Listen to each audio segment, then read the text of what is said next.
विद्यार्थियों, आज हम रेखीय गति या रेक्टिलिनियर मोशन के बारे में पढ़ते हैं। यदि हमें गति को डिफाइन करना हो तो यदि कोई वस्तु अपने चारों ओर अगर कोई ऑब्जेक्ट्स हैं, कुछ वस्तुएं हैं, उनके सापेक्ष अगर अपनी स्थिति को बदले तो उसको हम गतिशील वस्तु कहेंगे, और अगर वह स्थिति नहीं बदलती है तो उस वस्तु को स्थिर वस्तु कहेंगे। गति का मुख्य पैरामीटर जो है वो वेग है। वेग को हम डिफाइन करते हैं कि यदि कोई वस्तु के विस्थापन में परिवर्तन की दर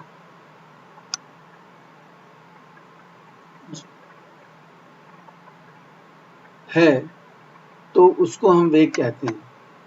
अर्थात विस्थापन में परिवर्तन की दर वेग कहलाता है। वेग के विभिन्न मात्रक होते हैं: मीटर पर सेकेंड, सेंटीमीटर पर सेकेंड, किलोमीटर पर आवर। वेग को विस्थापन बटा समय के रूप में लिखा जा सकता है। सिंबल इसका हो जाएगा स्मॉल v बराबर s upon T. s distance है या डिस्प्लेसमेंट है और t समय है। यदि हमें परिणामी वेग पता करना हो, हमारे पास कुछ वेग हैं, मान लीजिए हमारे पास दो वेग हैं और उनका परिणामी ज्ञात करना है, तो उन दोनों वेगों के बराबर एक वेग, अर्थात हम दोनों वेगों को हटा करके एक वेग लगा दें और वो वही काम करे जो बाकी के दोनों वेग कर रहे थे, तो हम उसे परिणामी वेग कहेंगे।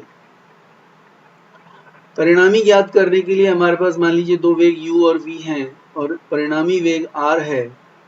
u और v आपस में जो कोण बना रहे हैं वो अल्फा है। u के साथ में r का जो कोण है वो थीटा है। तो ये स्टैटिक्स में भी पढ़ चुके हैं हम लोग कि यदि दो बलों का परिणामी पता करना हो तो आर स्क्वायर बराबर P square plus Q square plus 2pq cos alpha होता है। सेम उसी तरीके से सिंबल बदल जाएंगे। दो वेग हैं तो आर स्क्वायर बराबर you square plus we square plus 2uv cos alpha. उसका परिणामी का कोण चाहिए हमें, तो पहले p से निकालते थे हम लोग। अभी u से अगर एंगल थीटा है तो टेन थीटा बराबर उसमें होता था q sine alpha divided by p plus Q cos alpha, तो यहाँ हो जाएगा v sine alpha divided by u plus v cos alpha. यदि अल्फा को 0 डिग्री कर दें, अर्थात u और v दोनों एक ही दिशा में हो जाएं, तो वेग का परिणामी अधिकतम आएगा जो कि u प्लस v होगा, क्योंकि यहाँ पर अल्फा 0 होने पर ये मान 1 हो जाएगा cos अल्फा का और u प्लस v का होल स्क्वायर बन जाएगा, जिससे r मैक्सिमम आएगा u प्लस v का होल स्क्वायर और हमारे पास r मैक्सिमम मिलेगा u प्लस v। इसी तरीके से यदि अल्फा का मान 180 कर दें, अर्थात u और v एक दूसरे के विपरीत दिशा में कार्य करें, तो यहाँ पर अल्फा का मान 180 रखने पर ये मान नेगेटिव हो जाता है। तो जो होल स्क्वायर बनेगा वो बनेगा u माइनस वी का होल स्क्वायर या v माइनस यू का होल स्क्वायर। ऐसा इसलिए कह रहा हूँ मैं कि u और v में से जो ज़्यादा है उसमें से हमको दूसरा माइनस करना पड़ेगा। तो इस केस में हमें r मिनिमम मिलेगा जो कि u माइनस वी या v माइनस यू होगा। यदि अल्फा का मान 90 डिग्री हो तो यहाँ पे हम अगर मान रखेंगे cos 90, तो cos 90 0 होता है, तो ये पूरी टर्म 0 हो जाएगी और हमारे पास बचेगा r स्क्वायर बराबर you square plus we square. 90 degree होने पर r स्क्वायर बराबर you square plus we square root लेकर के हम इसका मान ज्ञात कर सकते हैं।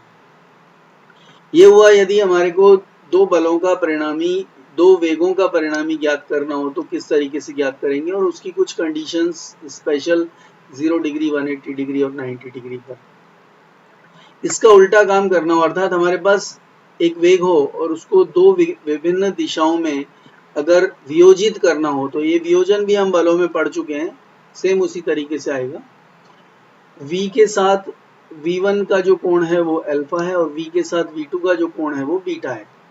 अगर अल्फा प्लस बीटा का मान 90 डिग्री नहीं हो तो हम इसको तिर्यक वियोजन या ऑब्लिक रिजोल्यूशन कहते हैं।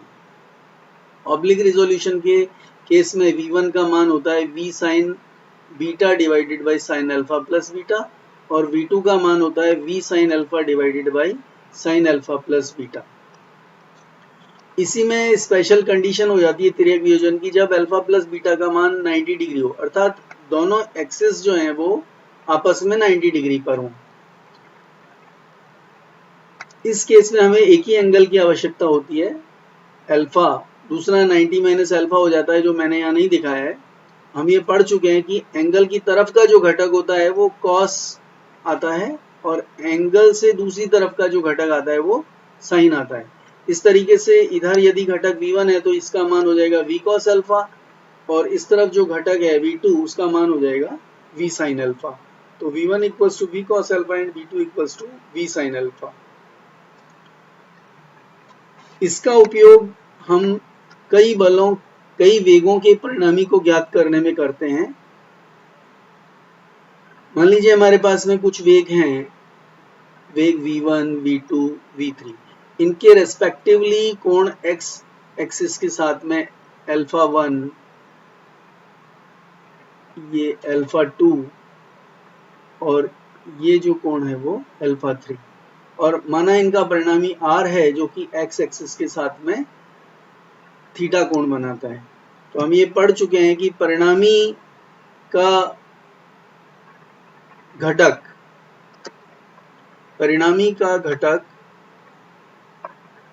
विभिन्न वेगों के घटकों के बीजीय योग के बराबर होता है। तो x दिशा में अगर हम परिणामी को वियोजित करें तो परिणामी का वियोजित भाग विभिन्न वेगों के घटकों के बीजीय योग के बराबर होगा। तो r का x दिशा में जो घटक होगा वो r cos थीटा होगा। इसी तरीके से v1 का घटक v1 cos अल्फा 1, v2 का घटक v2 cos अल्फा 2 और v3 का घटक v3 cos अल्फा 3। तो r cos अल्फा हो जाएगा v1 cos alpha 1 plus v2 cos alpha 2 plus v3 cos alpha 3। यहाँ अल्फा 1, अल्फा 2 और अल्फा 3 x एक्सिस से वेगों तक के कोण हैं, पूरा लेना है हमें। और माना कि ये जो वैल्यू आती है वो x आती है, x दिशा में लेने पर। इसी तरीके से y दिशा में वियोजित करें तो जो वियोजन आएगा वो आ जाएगा r sin अल्फा, जो कि v1 sin alpha 1 plus v2 sin alpha 2 plus v3 sin alpha 3 होगा। इसका मान लीजिए y है। तो इन दोनों इक्वेशन को स्क्वायर करके जोड़ने पर sine square alpha plus cos square alpha 1 हो जाता है और हमारे पास सिर्फ आर स्क्वायर बचता है। तो आर स्क्वायर बराबर x square plus y square होगा, और आर का अगर आर स्क्वायर का रूट ले लें तो आर प्राप्त हो जाएगा हमें under root x square plus y square. इसी तरीके से दिशा पता करनी हो तो हम आर साइन थीटा में आर कॉस थीटा का भाग दे दें तो r sine theta by r cos theta, r से आर कैंसिल होकर के टेन थीटा बराबर वाई अपॉन एक्स बचेगा, जिससे हम थीटा का मान निकालें तो थीटा बराबर tan inverse y upon x हो जाएगा। इस तरीके से हम परिणामी अगर हमें ज्ञात करना है दो से अधिक वेगों का, तो हम वियोजन की इन समीकरणों से ज्ञात कर सकते हैं और उसकी दिशा भी हम x दिशा से ज्ञात कर सकते हैं।